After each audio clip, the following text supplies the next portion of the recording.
Luca Coletto, 54 anni, di Verona, eletto con la lista Lega Nord. Mi occupo e lavoro nell'ambito dell'edilizia, delle costruzioni.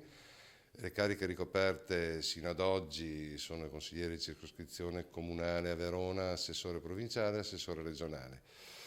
Gli obiettivi sono quindi evidentemente legati al programma. Il programma della Lega e il programma della Regione del Veneto è ben chiaro, leggibile dappertutto, fa capo a quella che è un'autonomia. L'obiettivo importantissimo è quello della buona gestione che nei passati 5 anni siamo riusciti a realizzare con un gran lavoro di squadra, con un gran lavoro di consiglio a beneficio di tutti quanti i veneti.